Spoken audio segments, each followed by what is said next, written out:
Hello दोस्त, राधे राधे। रोलो कैसन बानी? हम आशा करतनी कि स्वस्थ होखे, मस्त होखे और अपना अपना काम में व्यस्त होखे।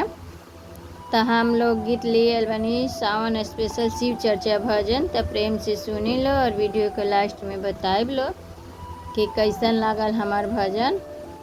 हर हर महादेव, मैया पार्वती की जय।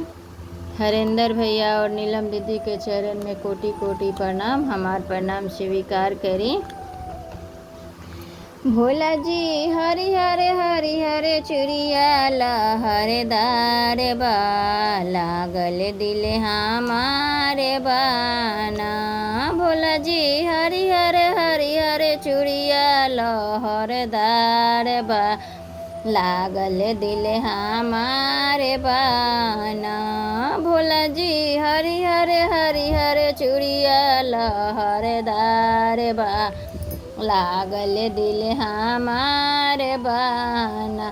जब ले चुड़िया ना ले आई भी, घर में खाना ना बनाई, घर में खाना ना बनाई, घर में खाना ना बनाई भी। जब ले चुड़िया ना ले आई भी, घर में खाना ना बनाई भी। सावन में पेड़ पतैया भइल का चनार बा, लागल दिल हमार बाना।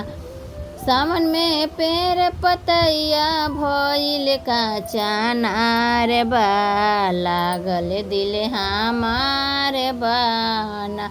भोला जी हरिहर हरिहर चुड़िया लहरदार बा, लागल दिल हमार बाना।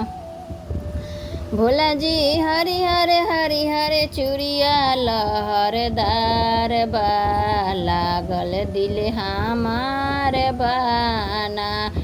हरिहर सावन के निशानी रउआ जानते का बानी, रउआ जानते का बानी, रउआ जानते का बानी। हरिहर सावन के निशानी रउआ जानते का बानी, रउआ जानते का बानी, रउआ जानते का बानी। जाई कि न के ले आई, मिलत बाजार बा, लागल दिल हमार बाना। जाई कि न के ले आई, मिलत बाजार बा, लागल दिल हमार बाना। जाई कि न के ले आई, मिलत बाजार बा, लागल दिल हमार बाना। भोला जी हरिहर हरिहर चुड़िया लहरदार बा, लागल दिल हमार बाना।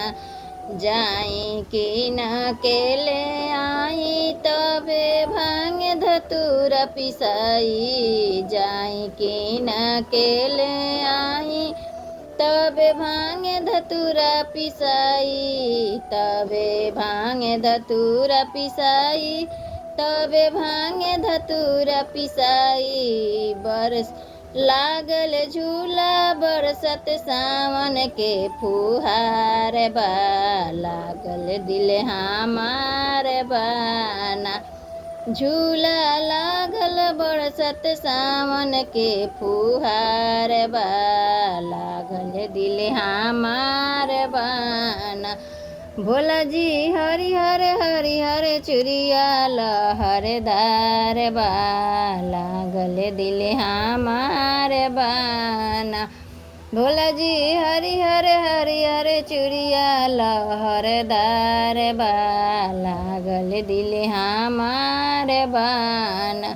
भोला जी हरिहर हरिहर चुड़िया लहरदार बा, लागल दिल हमार बाना। हाँ तो दोस्त, कैसन लागल हमार भजन कमेंट बॉक्स में लिख के ज़रूर बताएब लोग ने। और वीडियो पसंद आई तो लाइक शेयर सब्सक्राइब जरूर करब लोगनी, और ऐसा ही प्यार दुलार और सपोर्ट करत रहब लोगनी। रोज लोग के नया नया वीडियो ले आवत रहम। तब तक के लिए बाय बाय।